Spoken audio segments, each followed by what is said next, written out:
Enw yw Jonathan, a dwi'n cynrychioli ardal Wrecsam yn y Senedd Ieuenctid Cymru, a dwi'n 16 mlwydd oed. Dwi'n meddwl mae'r Senedd Ieuenctid Cymru'n rhywbeth pwysig iawn. Ei bwriad yw dod â gwleidyddiaeth i'r pobl ifanc, i roi llais i'r pobl ifanc. Dwi'n meddwl mae yna llawer o pobl sy'n meddwl bod gwleidyddiaeth i pobl hŷn, felly mae'r cyfle arbennig hon, sef y Senedd Ieuenctid Cymru cyntaf, yn rhoi llais i pobl fel fi a pobl ifanc Wrecsam a ar draws Cymru.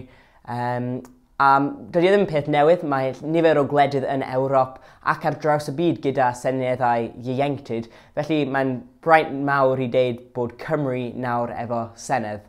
A ei bwriad yn syml yw cael barn pobl ifanc a dod â newid.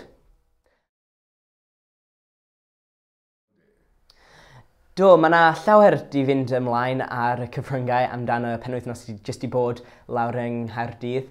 A ym mhersonol roedd yn grêt. Honestly, nes i mwynhau pob eiliad honno.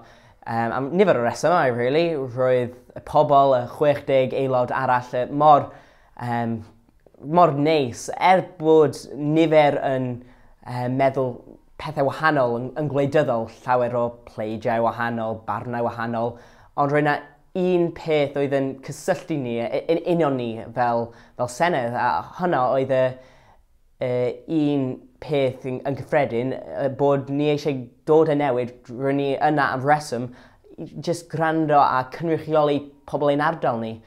Felly oedd, a dwi'n meddwl un o'r pethau nes i mwynhau mwyaf oedd cyfarfod ar y dydd Sadwrn yn y siambr, lawr yn y cynulliad.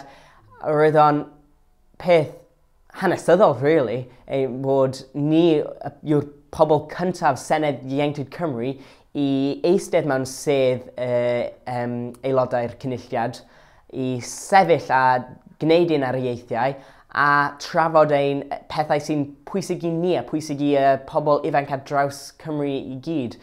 Braint mawr, a nes i mwynhau a llawer, a dwi'n edrych ymlaen at y penwythnos nesaf.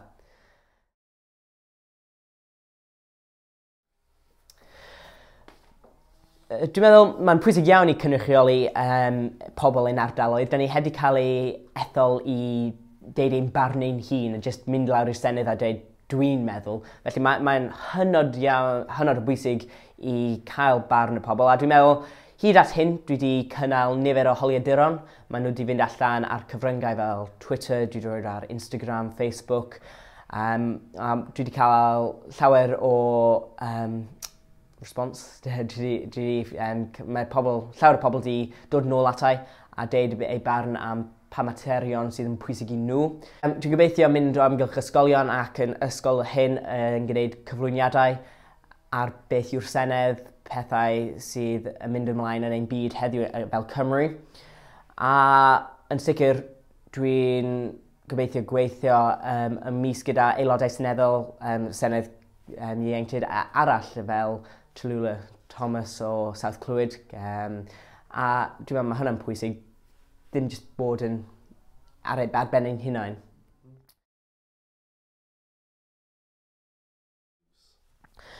Dwi'n meddwl mae hyn yn rhywbeth sy'n codi yn aml, a dwi'n meddwl mae llawer o pobl yn meddwl dydy pobl ifanc fel fy hun ddim yn hoffi gwleidyddiaeth, ac mewn un modd mae hynny'n wir. Mae yna nifer o pobl yn meddwl dydy gwleidyddiaeth ddim yn pwysig i nhw. Mae yna nifer o pobl ifanc yn meddwl pan dwi'n hŷn falle, pan dwi'n tyfu fyny, pan mae gennau tŷ, neu pan mae gennau car, neu pryd gallai gyrru neu rhywbeth, pryd gallai pleidleisio neu rhywbeth fel yna.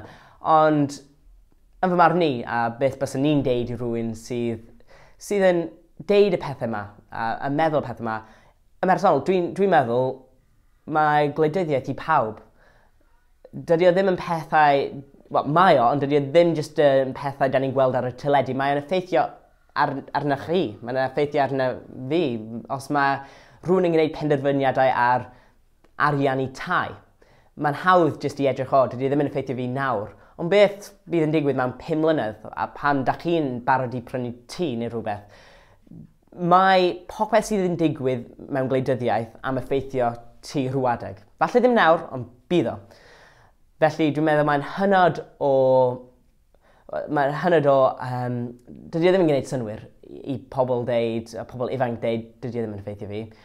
A dyna pam dwi'n mynd am amgylch, dwi wedi creu fideos ar Twitter ar y cyfryngau yn deud pa mor bwysig yw cyfranogiad gwleidyddol.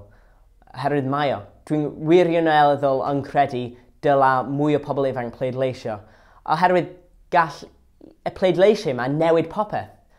Mae gall pleidleisiau pobl ifanc sydd ddim yn pleidleisio ar y funud newid pa plaid sydd yn dod mewn i llywodraeth. A mae'n helpu chi fel person, dwi'n meddwl. Hyd yn oed os da chi ddim edrych ar yr ochr gwleidyddol, os da chi'n edrych ar beth sy'n mynd o amgylch yn ein byd ni, os da chi'n cymryd sylw ar y pethau sydd wirioneddol yn gwneud wahaniaeth, mae'n just newid chi fel person, really. Mae'n rhoi profiad y byd iddo chi a paratoi chi i pam da chi ddim falle yn eich tu adref gyda teulu chi a da chi yn y byd mawr. Mae gwleidyddiaeth yn cyffwrdd pob ardal a pob rhan o'n bywyd.